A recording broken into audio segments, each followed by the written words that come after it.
A CEO who ruled his empire with ice-cold logic was about to launch a flawless campaign. But the desperate woman interviewing for a menial job saw a fatal secret flaw in his strategy, a truth no one else dared to speak. Hello and welcome to our story moment. I hope this story can be a peaceful pause in your morning. It would be wonderful to know where we're all listening from together.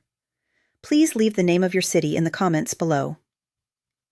The silence in the room was a weapon, and Mason Martin wielded it with surgical precision. It was a heavy, expensive silence woven from the soundproofed walls of his penthouse office and the hushed reverence of a city sprawling 40 floors below. He watched the woman seated opposite him. Julia Reed. The name on the resume, a document so sparse it was almost an insult, was as plain as the black blazer she wore. It was a decent blazer, he noted with the detached air of a connoisseur, but it was trying too hard. The fabric held its press a little too rigidly. It was her best. He leaned back in his chair, the Italian leather groaning softly. Everything in his world was curated for effect, for control. The minimalist desk, the single priceless sculpture in the corner, the panoramic view of the skyline, it was all a declaration of power. He had built this empire from nothing, and he expected every person who entered this sanctuary to understand their place. "Your resume is concise," Mason began, his voice a low baritone that was accustomed to being obeyed. He let the word hang in the air, an elegant substitute for empty. "Tell me why you believe you are qualified to be my executive assistant." It was a test, the first of many. A simple scripted question designed to elicit a simple scripted answer from a long line of forgettable candidates. From Julia's perspective, the air in the room was thin, difficult to breathe. It smelled of money and an antiseptic sort of loneliness. Mason Martin was exactly as the tabloids painted him, carved from granite and disdain, with eyes the color of a stormy sea. She could feel his gaze dissecting her, cataloging the worn strap of her handbag, the single pair of sensible heels she'd polished twice that morning. Her heart hammered against her ribs, a frantic bird trapped in a cage of bone. But on the surface, she held a stillness she had spent years perfecting. Fear was a luxury she couldn't afford. She had rehearsed her answers for days, a litany of strengths and manufactured weaknesses. But as she sat there, under the weight of his judgment, she knew the script was useless. He wasn't looking for a competent assistant. He was a king in his castle, bored with his courtiers. He was looking for a diversion. And she had only one card to play. Julia met his gaze, her own eyes a steady, clear brown. She ignored his question entirely. "Your new Elysian campaign," she said, her voice calm and even, "is going to fail." Mason's eyebrow arched, a minute, dangerous shift. The silence in the room changed. It was no longer a tool, it was a coiled snake.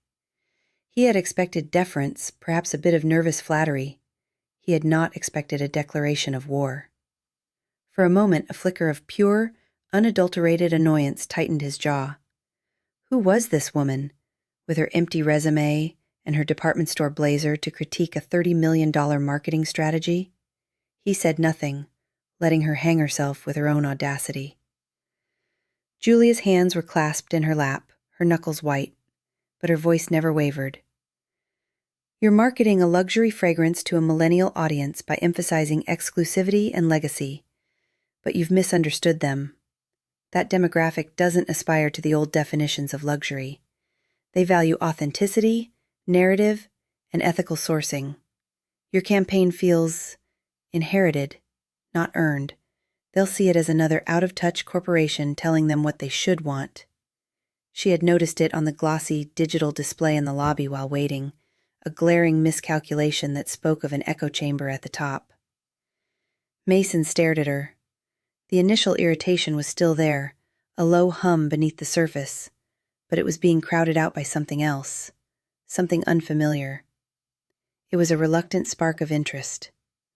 He had a legion of highly paid executives who did nothing but agree with him, who repackaged his own ideas and sold them back to him. This woman, with nothing to lose, had just spoken the kind of blunt, uncomfortable truth that no one had dared to utter in this office for years. He saw the faint tremor in her hand, the only crack in her armor of composure. She was terrified, and she did it anyway. A slow, dangerous smile touched Mason's lips.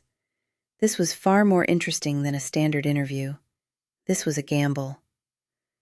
"You have no marketing degree," he stated, a simple fact. "You have no relevant experience. You have, by all accounts, nothing. Except an opinion." He leaned forward, placing his hands flat on the vast expanse of his desk. The predator was done observing. "All right, Miss Reed, I'll make you a deal. I'll give you a 1-month probationary contract. Your job will be to survive. You'll do everything I ask, exactly when I ask it, and you'll be privy to the fallout of the very campaign you so boldly critiqued. If, at the end of 30 days, you're still here, the job is yours." Julia felt the world tilt. This wasn't a job offer. It was a challenge thrown down like a gauntlet. It was arrogant, impossible, and designed for her to fail. He wanted to make an example of her. He wanted to break her. She saw it in the cold amusement in his eyes. A month in the lion's den, but behind the fear, a desperate, steely resolve took hold. The eviction notice on her apartment door flashed in her mind, the mountain of rejection emails. This wasn't an opportunity. It was the only door that hadn't been slammed in her face.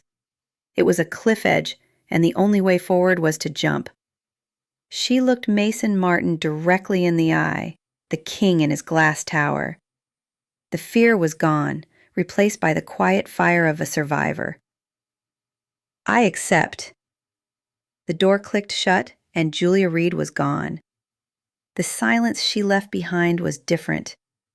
It was no longer a weapon, but an empty space, still echoing with the quiet audacity of her final 2 words. Mason remained motionless for a long moment, his gaze fixed on the chair she had occupied.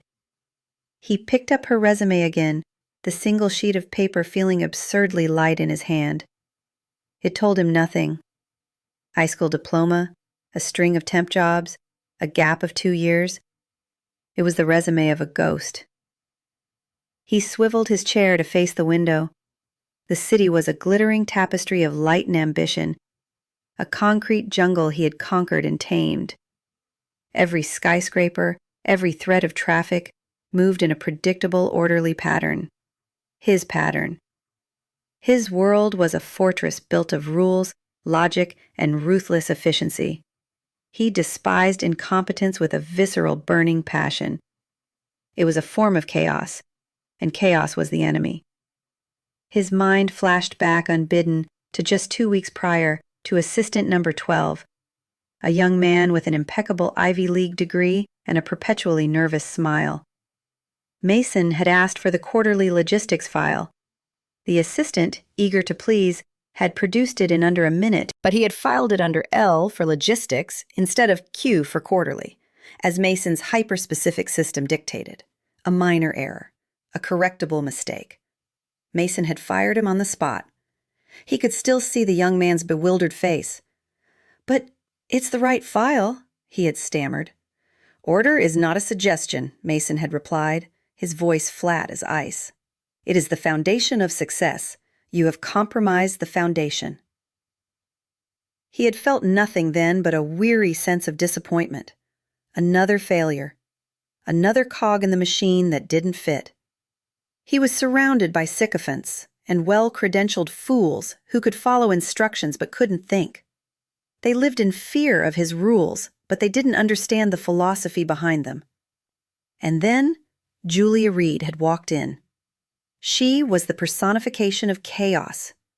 Her resume was a mess, her presence an affront to the established order of the interview process, and yet, that mind, the clarity of her argument, the sheer nerve to voice it, that was a different kind of order. An intellectual order that cut through the noise and saw the flawed heart of a multi-million-dollar campaign. He craved that. He was starved for it. For a mind that could challenge him, that could keep pace with his own. Not another subordinate to command, but a mind sharp enough to be a worthy adversary, or perhaps an equal. Hiring her was illogical.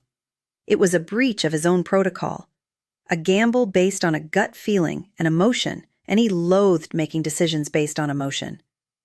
But the exhaustion of mediocrity was a heavier burden than the risk of failure. For the first time in a long time, Mason Martin didn't know what was going to happen next, and the feeling was as terrifying as it was intoxicating. Julia didn't remember the elevator ride down. Her body moved on autopilot through the cavernous marble lobby, past the security desk, and out through the revolving glass doors. The city air, thick with the scent of exhaust and street food, hit her like a physical blow, and she finally remembered to breathe. Her legs, which had carried her with such defiant stillness, began to shake. Her heart was a wild drum against her ribs, a frantic, triumphant rhythm that was half terror, half adrenaline. She had done it. She had walked into the lion's den and walked out with, what? A death sentence? A lifeline? She stumbled into the first coffee shop she saw, a small, cluttered place with mismatched chairs and the comforting aroma of burnt coffee beans. It was another world from the sterile perfection of Mason Martin's office. Here, things were messy, lived in, real. She sank into a wobbly chair in the corner, her handbag dropping to the floor with a thud. Her hands trembled so violently she had to clench them into fists on the tabletop. Pulling out her phone, her thumb hovered over her roommate's name, Chloe. She pressed call. "Jules, how'd it go?" Chloe's voice was a bubble of anxious optimism. "Did you dazzle them? Did you get it?" Julia let out a shaky laugh that sounded more like a sob. "I think so.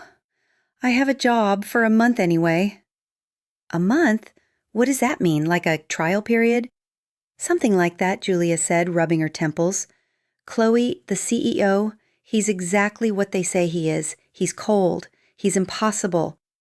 I think he might be a sociopath with a great tailor." "Oh no, one of those. So what happened? Did you tell him about your 5-year plan?" Julia thought of the bright pink eviction notice taped to their apartment door, the final warning before the locks were changed. She thought of the digital folder on her laptop labeled Job Applications, containing over 200 sent emails and a grand total of 3 replies, all of them rejections. "I didn't get to the 5-year plan," she said, her voice dropping to a near whisper. "I told him his new $30 million marketing campaign was going to fail." There was a stunned silence on the other end of the line. "You did what?" "He offered me the job right after that," Julia added, the absurdity of it all washing over her. "Okay, you have officially lost your mind," Chloe said, her voice a mixture of horror and awe. "Julia, this is insane. What if he fires you in a week? The rent is due, the landlord isn't going to accept 'my boss is a sociopath' as payment." "I know," Julia said, her eyes stinging. The weight of her reality pressed down, threatening to extinguish the fragile spark of hope. "I know, but, Chloe, it was the only move I had left. I had nothing to lose. He looked at my resume like it was something he'd scraped off his shoe. I could either be just another desperate girl begging for a chance, or I could be something else, something he wouldn't forget." This job wasn't a career move. It was a desperate, last-ditch gamble. It was the act of a cornered animal, lashing out with the only weapon it had, a sharp mind and the courage that comes from having no other options. Mason Martin thought he was testing her, playing a game with a disposable pawn. He didn't understand. For her, this wasn't a game. It was survival, and she had just proven she was willing to do whatever it took to win. Julia's first day was not a breach of protocol. It was a declaration of war on the very concept of order. Mason watched from the fortress of his desk as she moved through the outer office, a quiet whirlwind of controlled chaos that set his teeth on edge. The first casualty was a contract for a new distribution deal. She was placing his morning coffee, black, no sugar, a non-negotiable staple of his routine, on his desk when her sleeve caught the edge of the ceramic mug.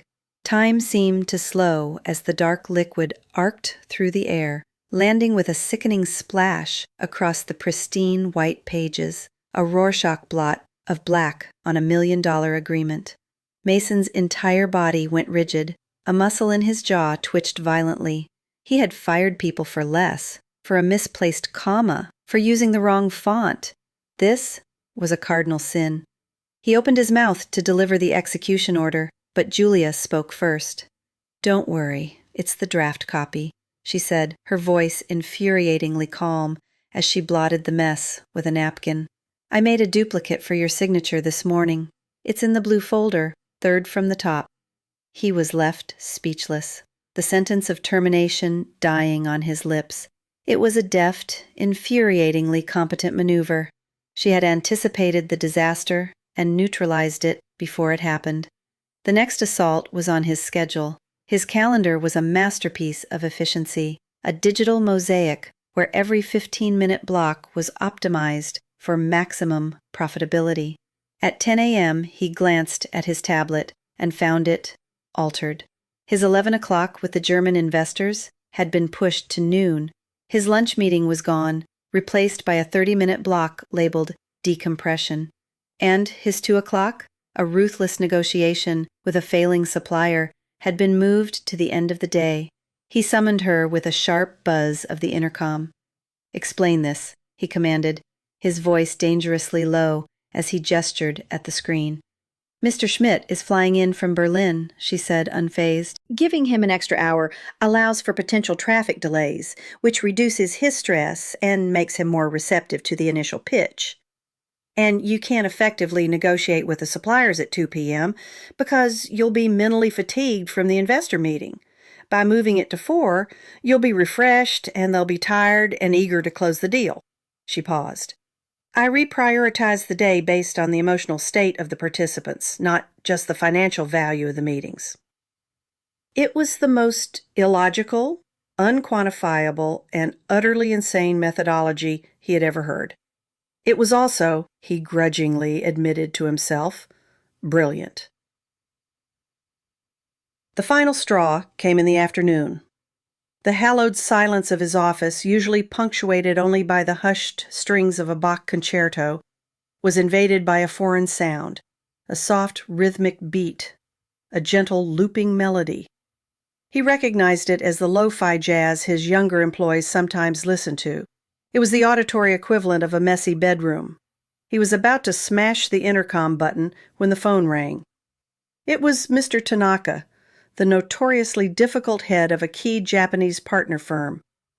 Tanaka was a man of few words and immense pride, a man Mason had been trying to win over for months. "Martin-san," Tanaka said, his voice warmer than Mason had ever heard it, "I must commend you. Your new assistant? She has a most subtle understanding. She sent a car for my wife with a curated list of art galleries that she might enjoy while we are in meetings. A small gesture, but a thoughtful one." Mason looked out at Julia, who was quietly organizing files, oblivious to the praise. It was a move he never would have considered. It was inefficient. It was personal. And it had clearly worked. By the end of the day, Mason felt like a man whose house had been rearranged by a feng shui master and a hurricane simultaneously. Everything was out of place, yet somehow things flowed better. The German investors, relaxed and unhurried, had been exceptionally receptive. The supplier negotiation had been a swift and decisive victory. He hated to admit it. He hated the soft jazz still playing in the background, but he couldn't deny the results. Julia Reed's chaos had a method, and it was a method that was, against all logic, frighteningly effective. Julia felt the hostility like a change in air pressure. It was in the way conversation stopped when she entered the break room, the way eyes slid away from hers in the hallway. She was an anomaly, the girl with no background who had appeared out of nowhere and landed the most coveted assistant position in the company. To them, her presence didn't make sense, and the corporate world despised things that didn't make sense. So they created their own narratives. She learned this one Tuesday morning, standing by the high-tech coffee machine that dispensed 8 different kinds of espresso.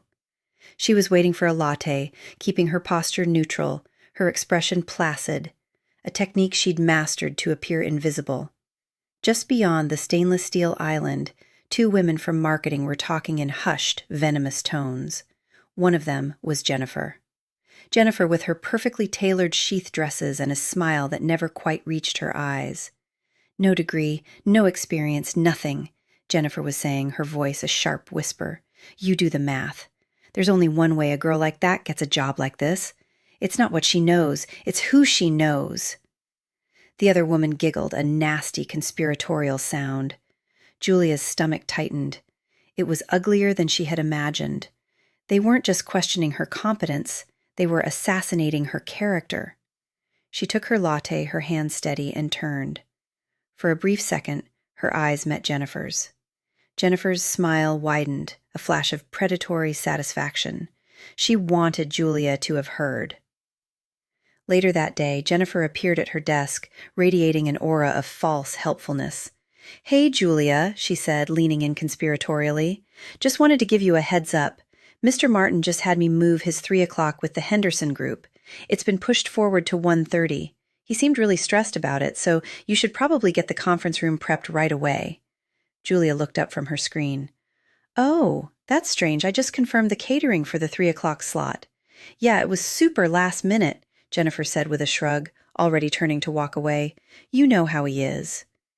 Julia watched her go, a cold knot forming in her gut. Something was wrong. Mason was a creature of habit and brutal efficiency. He hated last-minute changes unless they were absolutely critical. And Jennifer's casual demeanor felt rehearsed.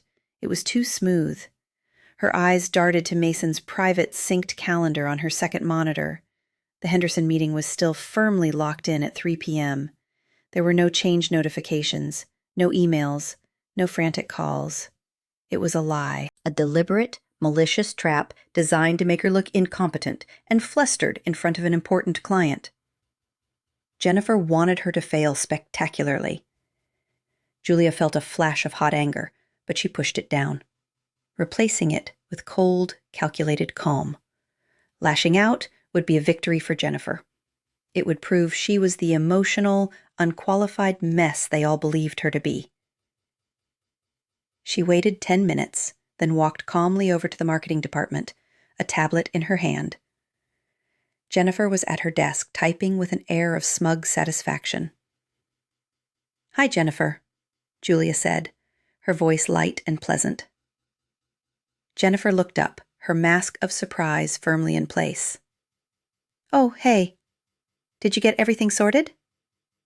"Almost," Julia said, feigning a slight apologetic confusion. "I'm so glad you told me about the time change. I was just about to send the revised digital invitations to the Henderson group, but I can't seem to find the updated memo in the system. Could you forward it to me? I just need something in writing before I officially move a meeting with a client that important." She smiled, a perfect, guileless smile. "You know how Mr. Martin is about protocol." Jennifer's face froze. The color drained from her cheeks. There was no memo. There was no update. There was only her lie, now cornered and exposed by Julia's innocent, razor-sharp question. She was trapped between admitting she had lied and being unable to produce the non-existent proof.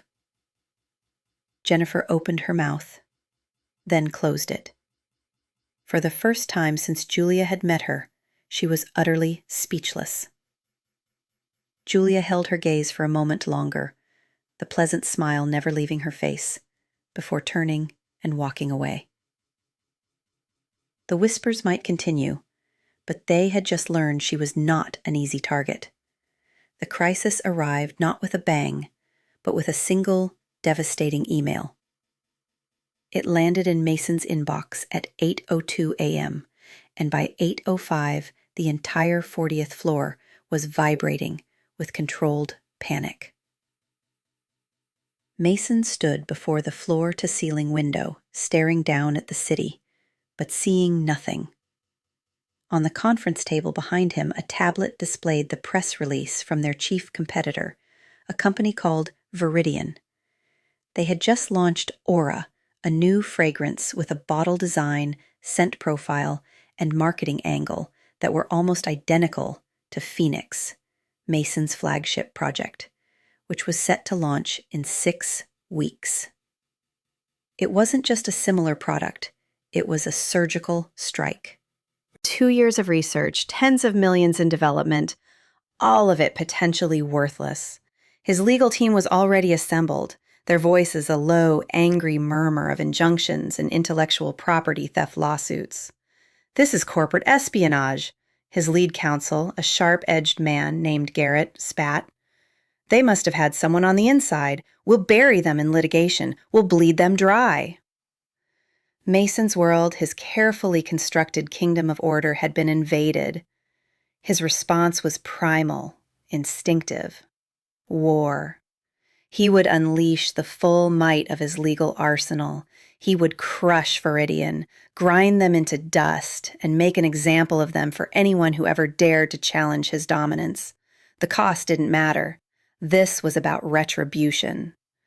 From her desk in the outer office, Julia could feel the storm brewing. Executives scurried past, their faces grim. The air crackled with tension. She had read the email, had already pulled up every piece of data on Viridian and their Aura launch. She saw the same facts as Mason and his war council, but her mind was processing them on a different track. While they were planning a legal assault, she was dissecting a marketing strategy. She saw the similarities, of course, but she also saw the differences. Viridian had rushed. Their campaign was slick but shallow. They had the look, but they'd missed the soul. They were copying the what, but they hadn't understood the why. And in that gap, she saw an opening, not for a battle, but for a checkmate. Taking a deep breath, she walked into the conference room. The pack of expensive suits turned to look at her, their expressions ranging from annoyance to outright disdain. Garrett, the lawyer, actually scoffed. "We're in the middle of something, Miss Reed." Julia ignored him, her eyes fixed on Mason. "A lawsuit is the wrong move," she said, her voice cutting through the tension. Mason turned slowly from the window, his eyes glacial. "Is that so? And what brilliant strategy do you propose? A strongly worded letter?" "No," she said, stepping forward and placing her tablet on the table. "You don't sue them. You thank them." The room went silent. Garrett looked at Mason as if to say, "See, this is what you get for hiring strays." Julia didn't flinch. They've spent millions launching a product that is, for all intents and purposes, a free advertisement for our product. They've educated the market for us. A lawsuit validates them. It tells the world that their product is so similar to ours that it's a threat. It puts you on the same level. But a response campaign, that's different. She swiped the screen, bringing up a mock-up she'd designed in the last hour. It was simple, elegant, and devastating. It showed their bottle, Phoenix, side by side with Viridian's Aura. The tagline was simple: the original, the icon. Accept no imitations. "We move our launch date up," she continued, her voice gaining momentum. "We flood the market immediately. We don't attack them, we rise above them. We position Phoenix not as a product, but as the authentic, original creation, and Aura as what it is, a cheap, rushed copy. We turn their biggest strength, their similarity, into their fatal weakness." Mason stared at the screen. The anger in his chest, the primal urge for destruction, began to recede, replaced by a cold, thrilling clarity. She was right. A lawsuit was a slugging match in the mud. This was art. It was a strategy of such elegant, ruthless intelligence that it took his breath away. It was a move he wished he had thought of himself. He looked at Julia, truly looked at her, and for the first time he didn't see an assistant or a gamble. He saw a general. "Garrett," Mason said, his voice calm and decisive. "You and your team are on standby. The rest of you, out."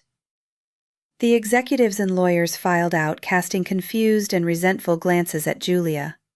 The door clicked shut, leaving the two of them alone in the silent room. The city lights began to glitter in the twilight outside. "We'll need a new media plan. New distribution logistics.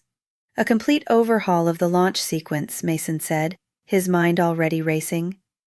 He was no longer the wounded king. He was the commander, back in his element. "I've already drafted a timeline," Julia said, swiping to another screen on her tablet. They worked through the night. The vast, empty office became their war room. They argued, they debated.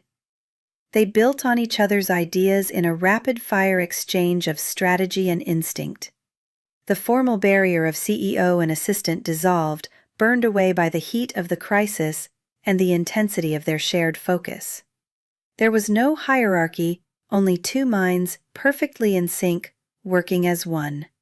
For the first time, they were not adversaries. They were allies. The final email was sent at 3:17 a.m. The new campaign was launched. The crisis, for now, was averted. A profound, bone-deep exhaustion settled over the office, punctuated only by the soft hum of the servers.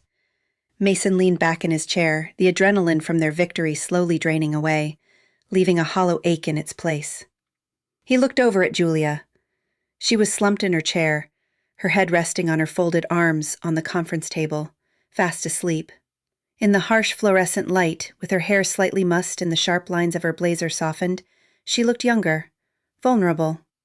He felt a strange protective pang in his chest. She had been magnificent.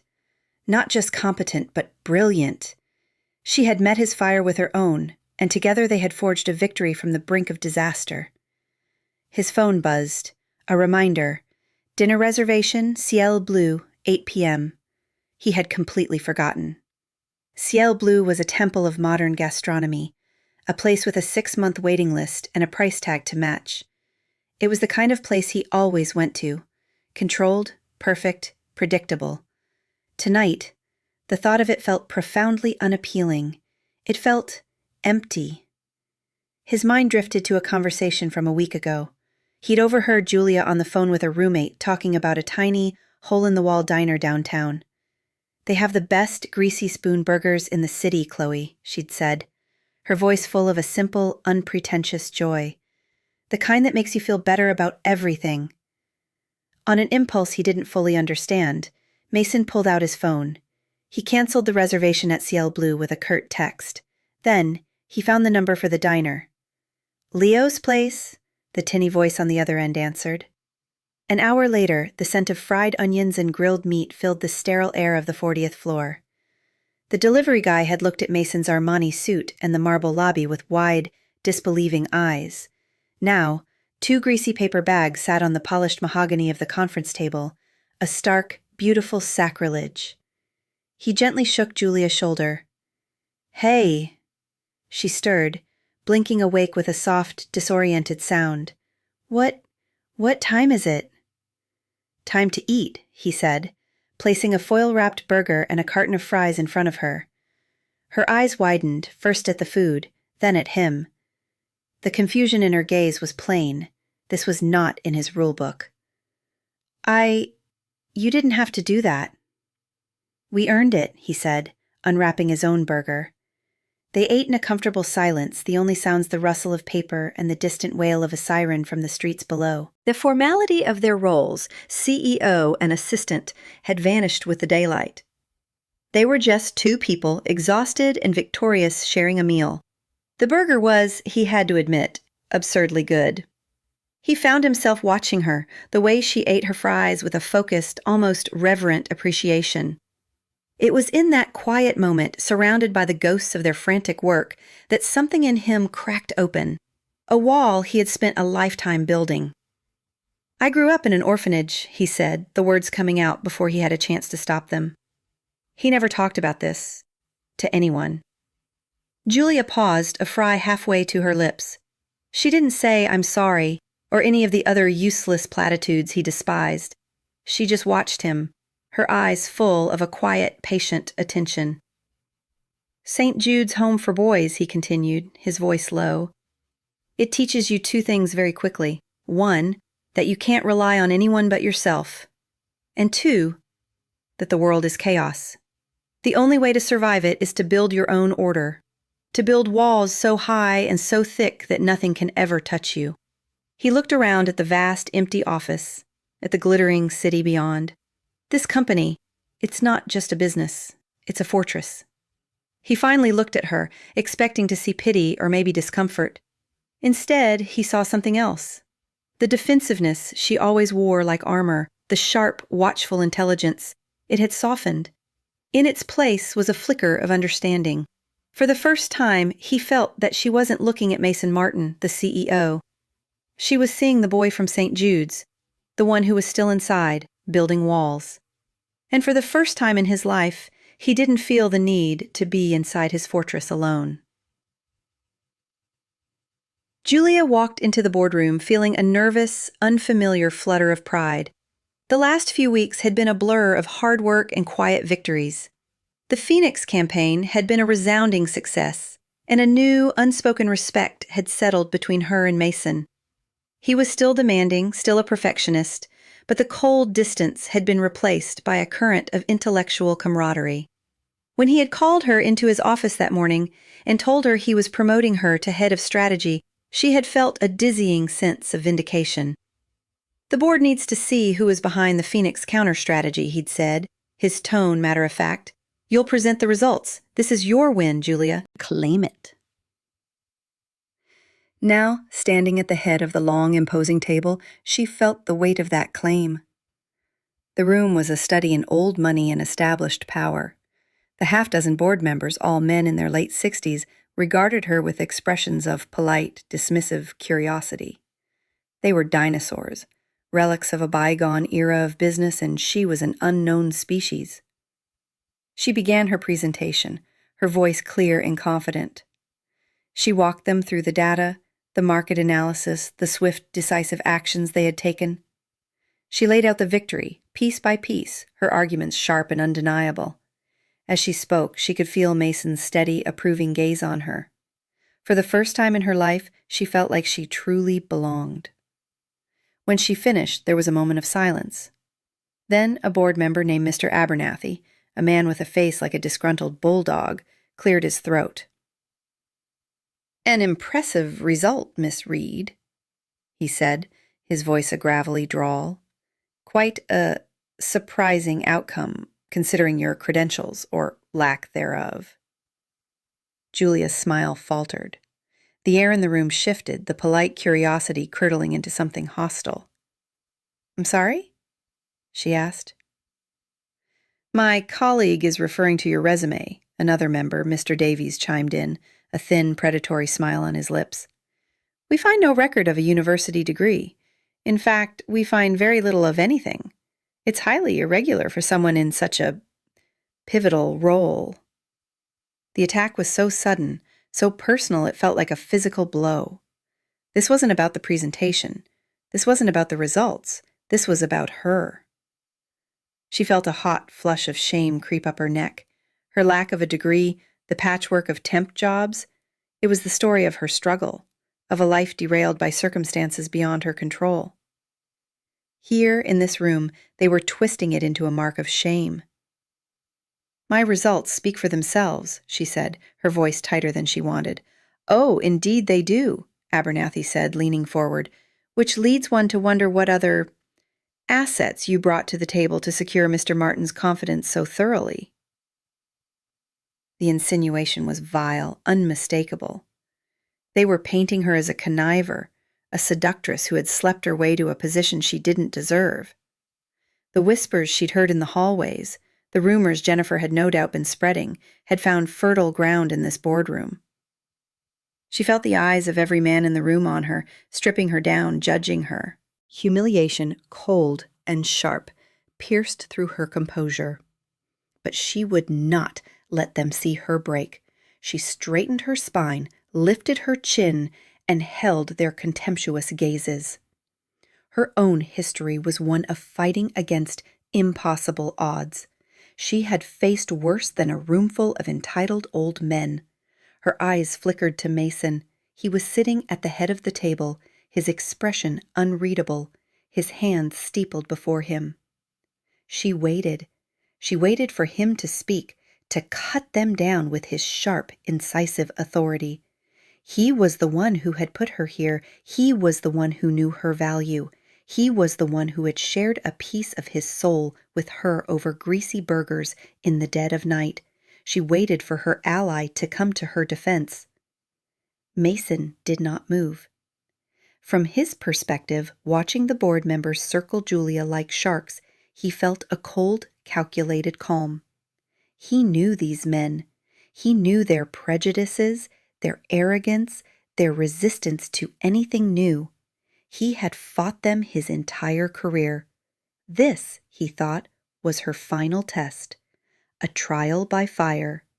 He had survived his own. He'd been a boy with no name and no pedigree, and he had clawed his way to the top of their world, enduring every insult, every dismissal. He had proven his worth through sheer, undeniable force of will. Now it was her turn. He believed in her. He believed her mind was sharper than their bigotry, her resolve stronger than their contempt. His silence, in his mind, was not abandonment. It was the ultimate vote of confidence. He was letting her fight her own battle, to prove to them and to herself that she belonged. He was giving her the chance to win. From Julia's perspective, the silence was a physical thing. It pressed in on her, suffocating the air in her lungs. Each second that Mason did not speak was a hammer blow against the fragile trust she had built in him. 1 second. 2. The hope in her chest began to curdle into disbelief. 3 seconds. 4. The disbelief hardened into a cold, sickening certainty. He wasn't going to help her. That night in the office, the shared vulnerability, the feeling of being allies, it had all been an illusion. In this world, the world of power and pedigree, she was alone. He had led her into the lion's den, and now he was watching, impassive, as they tore her apart. His silence wasn't a vote of confidence. It was a confirmation that, to him, she was still the girl with the empty resume, an outsider who had to constantly prove she was worthy of breathing his rarefied air. The fight went out of her. Not in a wave of tears or anger, but in a quiet, devastating release. The humiliation vanished, replaced by a profound, icy clarity. She had been a fool to think she could belong here. She had been a fool to think he was different. With a calmness that shocked even herself, she reached down and neatly stacked her presentation papers into a folder.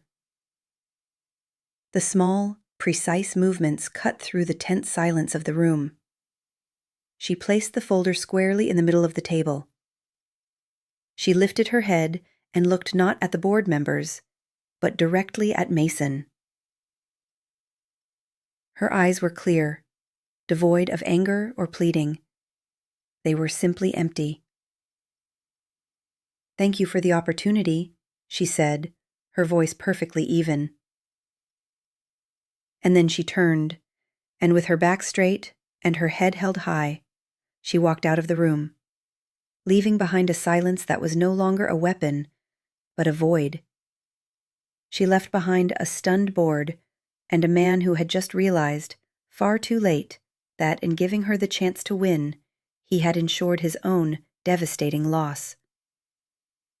The day after Julia left, order was restored. A new temp was hired, a quiet, efficient woman who never spilled coffee, never altered his schedule, and never played lo-fi jazz. The Bach concertos returned, their precise, mathematical beauty filling the air. His calendar was once again a monument to profitability. The pens on his desk were perfectly aligned. Everything was exactly as it should be, and the silence was deafening.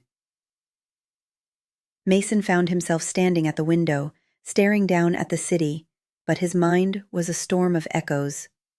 He replayed the boardroom scene over and over, a loop of self-inflicted torment. At first he'd been furious, at the board for their bigotry, at Julia for her weakness. Why didn't she fight? Why did she just quit? He had given her the stage, the opportunity to prove herself. He had shown her the ultimate respect by believing she could win on her own. But as the days bled into one another, the anger began to curdle into a sickening, unfamiliar feeling. Doubt. He remembered the look in her eyes just before she walked out. It wasn't weakness. It was finality. The look of a door being closed and locked forever. He walked through his perfect, silent office, a ghost in his own fortress. The silence no longer felt like power. It felt like a vacuum. The flawless order no longer felt efficient. It felt sterile. He sat at his desk, and the scent of the wood polish, once reassuring, now smelled like a tomb. He realized with a jolt that felt like a physical blow that the chaos Julia brought wasn't the enemy. The spilled coffee, the rearranged meetings, the soft, intrusive music, they weren't signs of incompetence. They were signs of life. She had filled his glass cage with color and sound and the messy, unpredictable pulse of another human being. And he, in his arrogance, had cast her out. The memory of their shared meal, the greasy burgers on his mahogany table, haunted him. He had shown her the boy from St. Jude's, the boy who built walls to survive. And what had he done in that boardroom? He had hidden behind those same walls, leaving her to face the wolves alone. He had demanded she prove her strength, forgetting that he had never once offered her his. He saw it now with a clarity that burned. His silence wasn't a vote of confidence. It was a betrayal. It was the cruelest lesson from the orphanage, passed down from one survivor to another. In the end, you are always on your own. A wave of self-loathing so potent it made him nauseous washed over him. He had built an empire to prove he was untouchable, but the absence of her presence was an ache more profound than any business failure.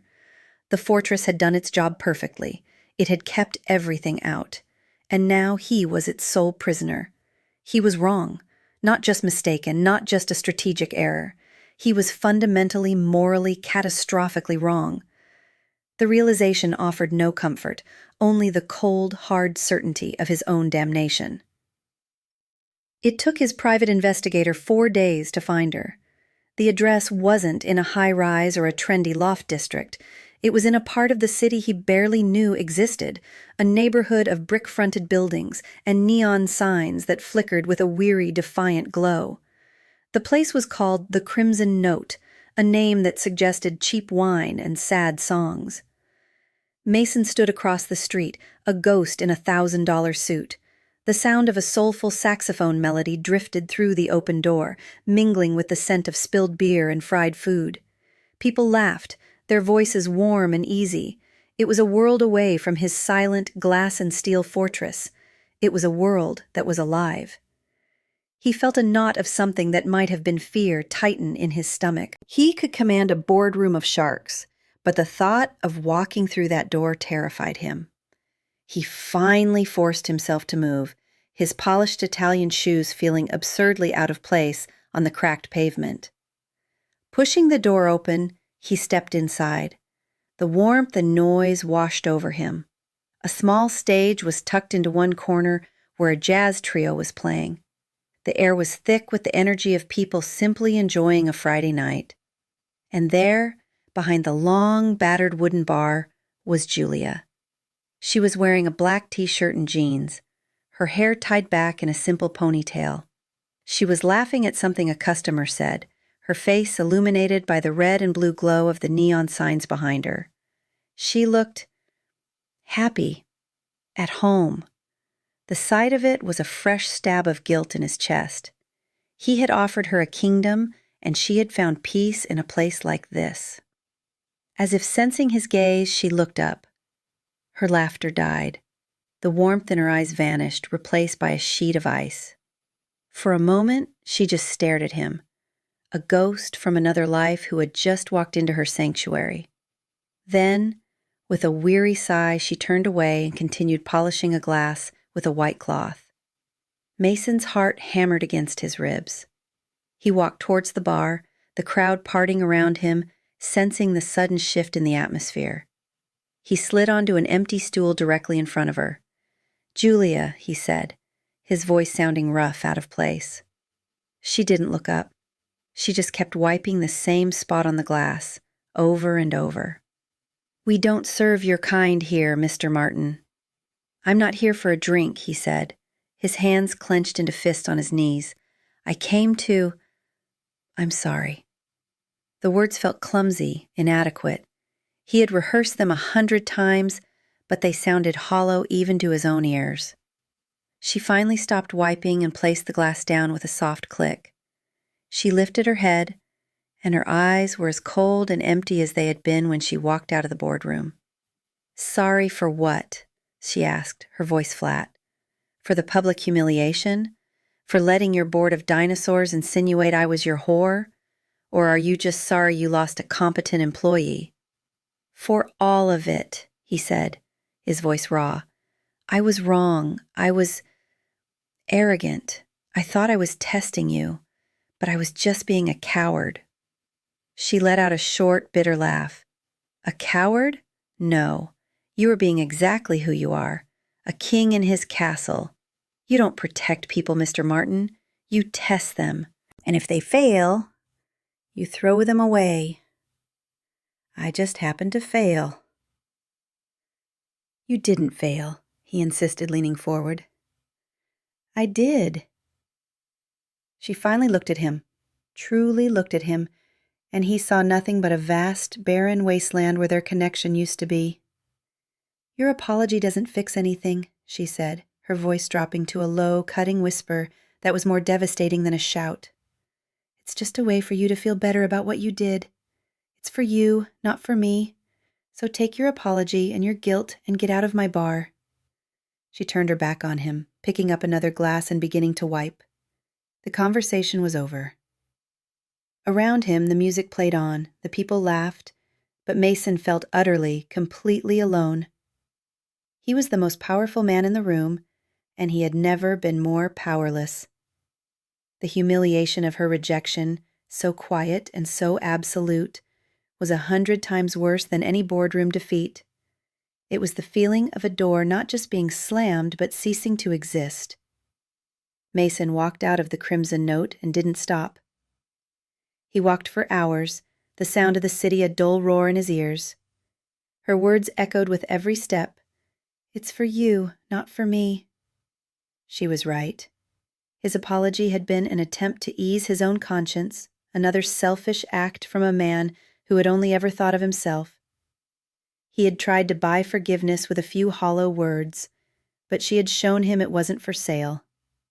Forgiveness had to be earned.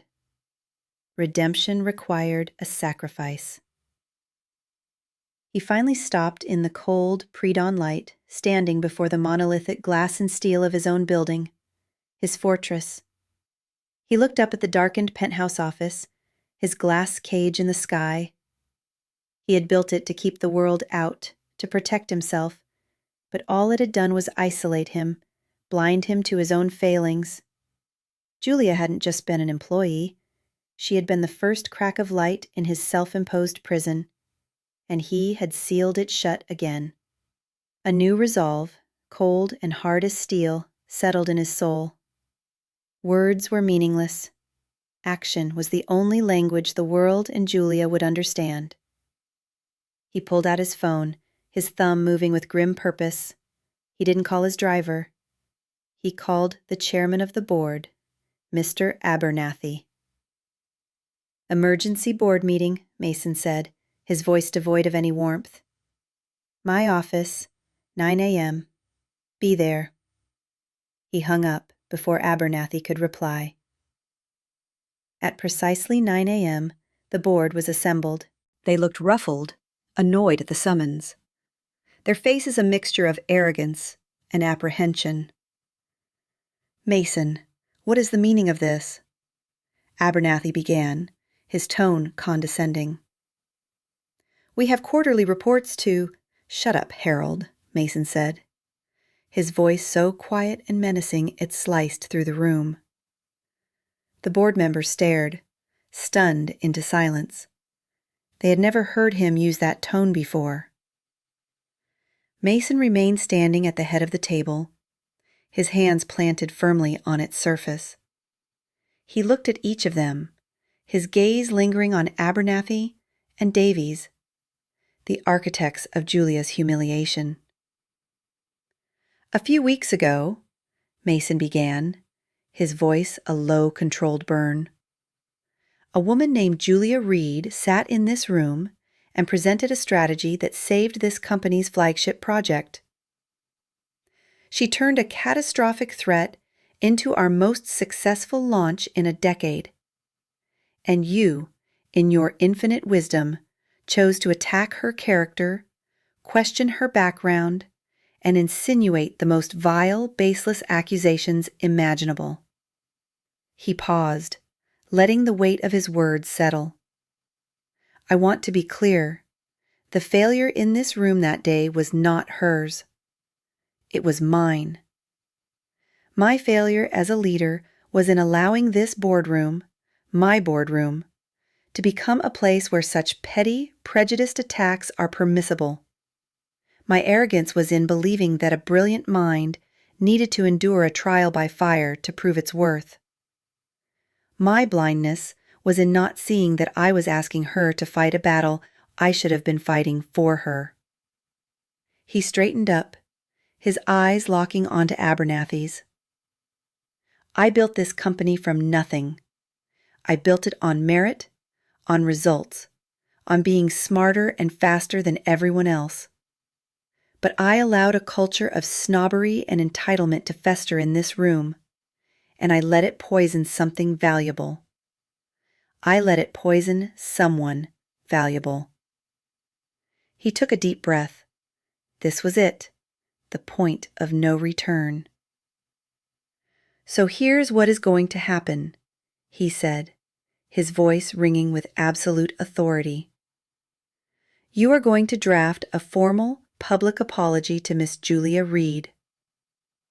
You will then reinstate her, not as head of strategy, but as the new director of creative innovation, a position I am creating for her, effective immediately. You will offer her a salary that reflects the value she has already brought to this company, and you will do it today." Davies let out a contemptuous snort. "And if we refuse?" Mason smiled, a cold, terrifying smile that held no humor. "If you refuse, then as of this moment I resign as CEO of Martin Enterprises. I will sell my majority stake to our most aggressive competitor. I believe Viridian would be very interested. And I will personally finance Miss Reed in the creation of her own company. And we will spend every waking moment dismantling this one, piece by piece. You've built your careers on the back of my name. I'm giving you a choice. You can either correct my mistake, or you can watch as I burn this fortress to the ground." He had bet everything. The empire he had bled for, the fortress he had built to protect the boy from St. Jude's. He had placed it all on the table. For the first time he was tearing down his own walls, and for the first time he felt truly, terrifyingly free. Julia was wiping down the bar at the Crimson Note, the familiar rhythm of the work a soothing balm on her still raw emotions, when her phone buzzed on the counter. It was an email. She glanced at the sender and her heart skipped a beat. Martin Enterprises, Office of the Board of Directors. Her first instinct was to delete it without reading. It was probably a legal notice, a cease and desist, a final twist of the knife. But a weary curiosity got the better of her. She tapped it open. Her eyes scanned the formal letterhead, the corporate jargon, until they landed on the words that made the world tilt on its axis. Offer our most sincere and unreserved apology. Reprehensible and unprofessional conduct. A failure on our part to recognize true merit. She had to read it 3 times before the meaning sank in. It was an apology, a formal, groveling apology from the very men who tried to destroy her. But it was the next part that made her sit down hard on a nearby bar stool. Pleased to offer you the newly created position of Director of Creative Innovation, a compensation package commensurate with your proven value. We hope you will reconsider and join us in leading Martin Enterprises into a new era. It was impossible. A corporate board, especially one composed of men like Abernathy, did not apologize. They did not admit fault. They did not create new high-level positions for women with no college degree who had walked out on them. It was a move of such unprecedented seismic shock that there could only be one explanation. Mason. The knowledge hit her not with warmth, but with a complex, aching confusion. He had done this. He had gone back into that room and forced their hand. She imagined the force of will, the sheer power it would have taken. He hadn't just defended her, he had waged war for her. He had threatened his own kingdom, the fortress he had spent his entire life building, all to right the wrong he had done. He had sacrificed for her. She closed her eyes, the image of his face in the bar, the raw pain, the desperate sincerity flashing in her mind. Her cold, hard anger, the righteous fury that had been her shield for the past week, began to crack. She had wanted him to pay a price, and he had. He had paid with the one thing that mattered to him, control. A war raged within her. To go back felt like a surrender, a betrayal of the stand she had taken. It felt like crawling back to the man who had let her fall. But to refuse felt like letting those old men win. It felt like admitting that she wasn't good enough, that she didn't belong in their world after all. And then a new thought, clear and sharp as a diamond, cut through the turmoil. This wasn't about Mason. This wasn't about the board. This was about her. She had earned that position, her mind, her strategy, her resilience. She had won that victory. Walking away had been an act of self-preservation. But perhaps returning on her own terms was an act of self-respect. She wasn't the same woman who had walked into that interview with nothing but a desperate gamble. She had proven her worth, not just to them, but to herself. She deserved that title. She deserved that seat at the table. She would go back, not for Mason, and not in spite of him. She would go back for herself, because she had earned it. When Julia walked back into Martin Enterprises, the atmosphere was electric. The news of the board's apology and her unprecedented promotion had spread like wildfire. As she walked through the lobby, the whispers that followed her were no longer laced with suspicion, but with a stunned, grudging respect. She was no longer the girl with no background. She was the woman who had faced down the board and won. When she passed the marketing department, she saw that Jennifer's desk was empty, cleared of all personal effects. A quiet, efficient memo had announced her transfer to a satellite office in a remote, undesirable location. Justice had been served, not with a shout, but with a quiet, corporate execution. Her first meeting with Mason was in his office.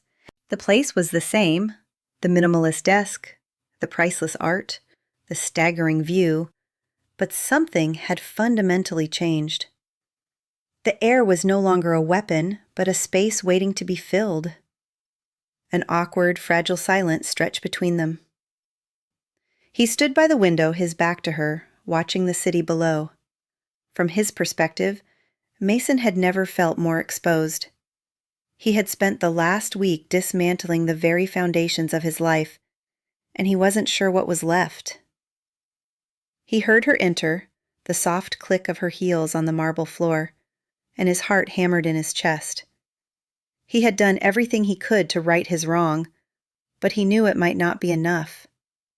He had broken her trust, and that was a currency far more valuable than anything in his portfolio. He turned to face her.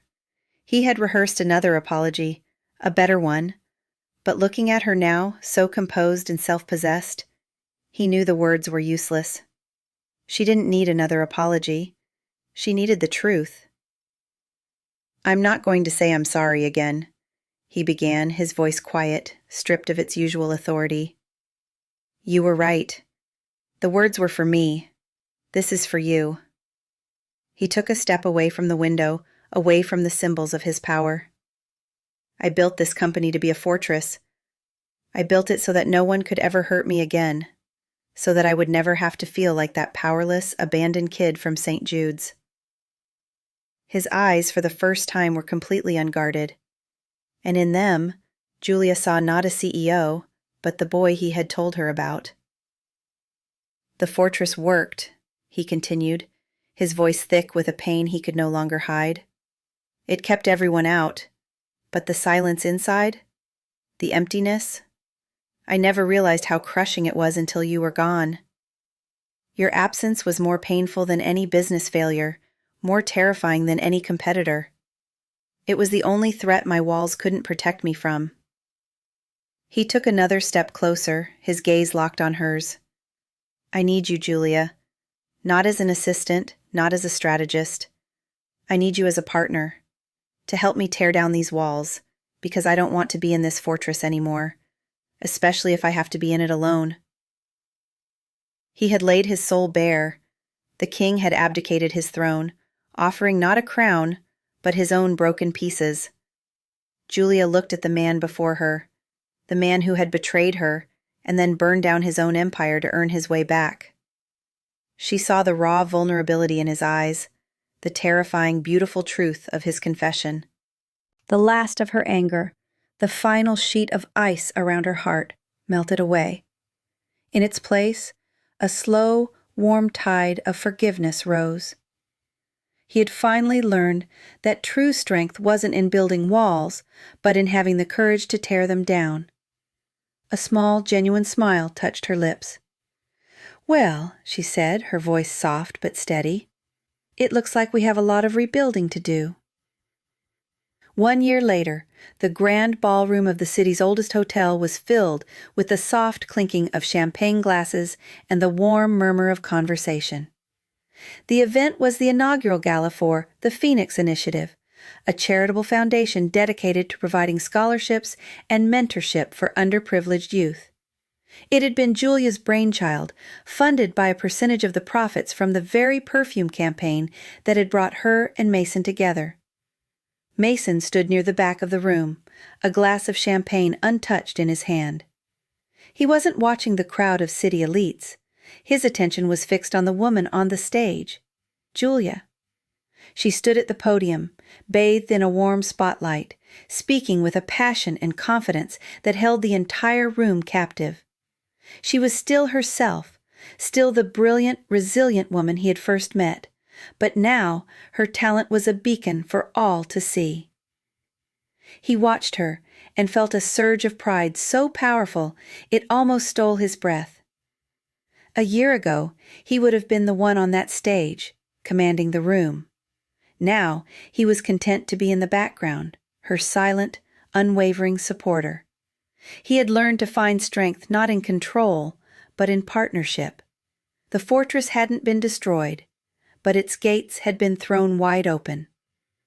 He smiled more now, a genuine, easy smile that reached his eyes. The Bach concertos in his office were often replaced by lo-fi jazz.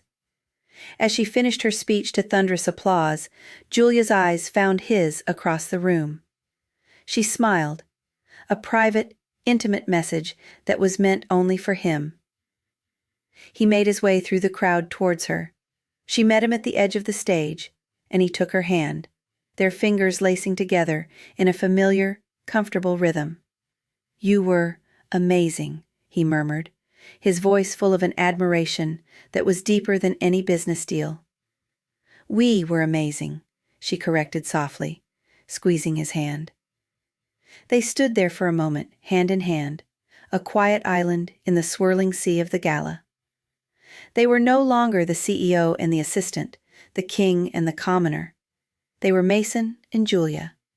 A power couple, not because of the empire they commanded, but because of the one they had built together, founded on the rubble of broken walls and the enduring strength of a second chance. And so, the fortress walls came down, replaced by a foundation of trust, respect, and a second chance. Thank you for joining Mason and Julia on their incredible journey. If their story resonated with you, please share your favorite moment in the comments below.